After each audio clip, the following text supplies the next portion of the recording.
Lesson 84, Multiplying Radicals and Functions. This is a very easy lesson.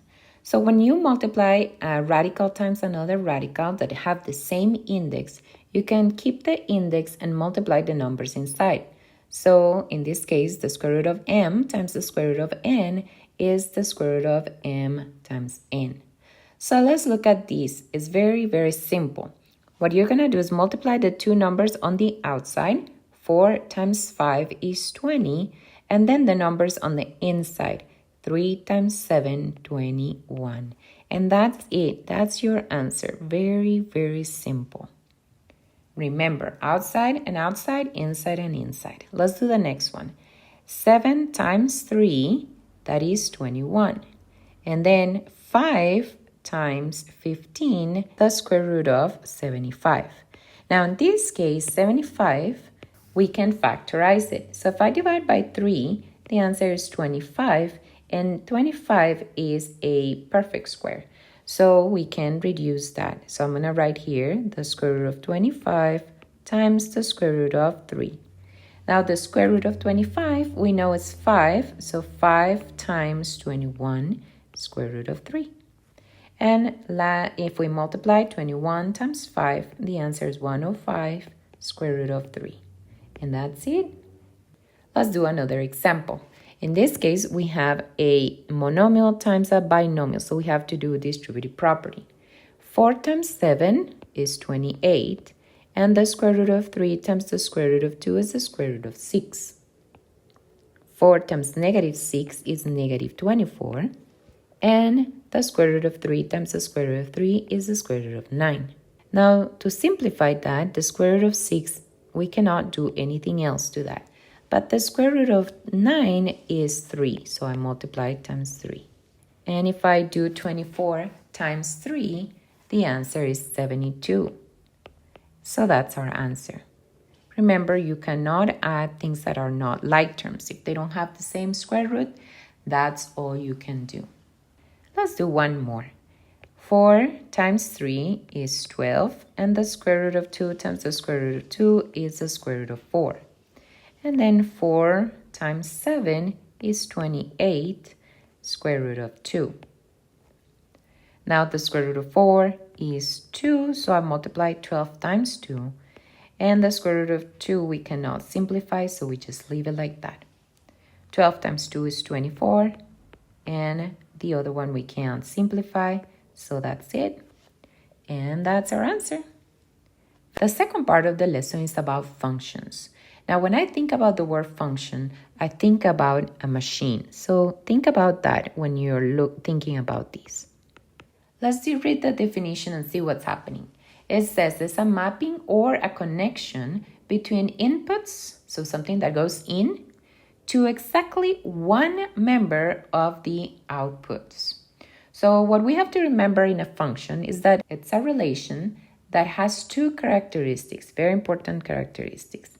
That every x relates, and the x is the input, and that every x has only one y, only one output, okay? So the x or the input can only relate with one y.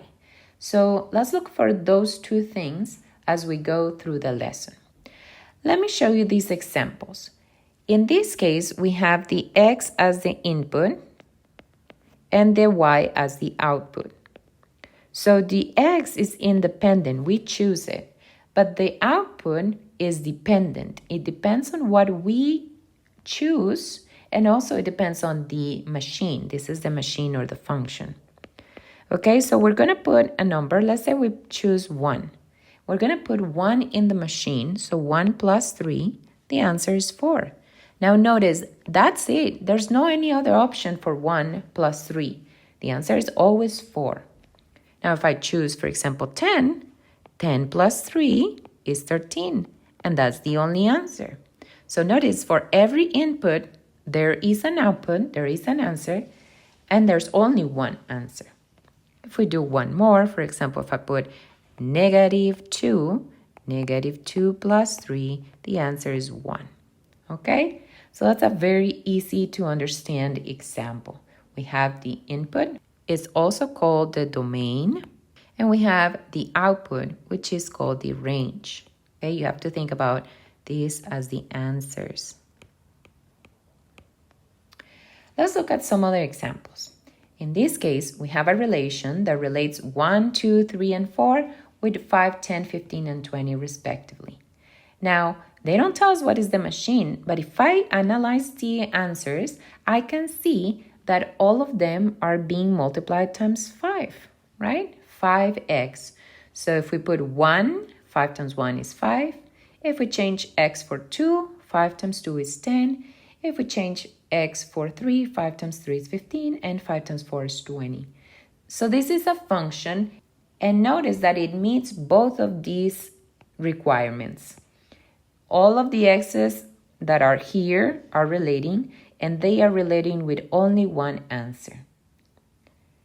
Now, this last example I want to show you is to say that even if we don't know what is the rule or the function, we don't know what is the rule, but we can determine if this is a function or not. And again, what we have to see is, are all of the x, this is x, this is y, are all of the x relating? Yes, they are all relating. They're relating with A, B, and C. And are they relating only one time with only one partner? Yes, they all have one partner. 1 relates with C, 2 relates with A, and 3 relates with B. Now I want to show you that we can write these as points. 1 relates with C, 2 relates with A, and 3 relates with B. Okay, and we're going to use this later. But notice how we can relate each x with one y. Now in the following exercises, what we're going to have to decide is the relation shown a function or not? Okay, and again, we have to think about two things. Are all the x's relating? And do they relate only one time? So let's look at 4, 5, and 6. They're all relating, and they're relating with only one. Notice 4 relates with 7, 5 relates with 12, and 6 relates with 19. So because we see that the relation meets both requirements, we can say this is a function. Now let's look at the other one. Are all the x relating? Yes, they are all relating. A relates, B relates, and C relates. But are all relating only one time with only one answer? No. X has two answers, x and y. So this is not a function. And again, it's not a function because A relates with two outputs. Let's look at this. You can pause it, think about it, and then check your answer. Is the first one a function? Well, let's ask the same questions. Do all of the x relate? Well, in this case, 4 is not relating. Notice 4 doesn't have an answer here. It doesn't have a partner. We put it in the machine and nothing comes out. So this is not a function. And again, it's because 4 does not relate with any output. All right, let's look at the next example. Is it a function? Well, if we look at the x's, they all relate. They all have a partner. And they all relate with only one. So this is a function. It meets both of the requirements. Now you might say, but teacher, the 6 has two answers. The 6 is relating with 2 and 3, has two inputs. That's okay. That's not a problem. The problem is if one of these has two outputs, but the outputs can have two inputs or more. It's not a problem. Now, this is another way of showing us relations, and we have to understand what this is saying. Okay, it's saying that my inputs are all the real numbers. So I can choose any number from the real numbers, okay? Any number that exists. That's the rule or the machine, like we were talking before, that is going to be applied. So can I put any number and subtract 2?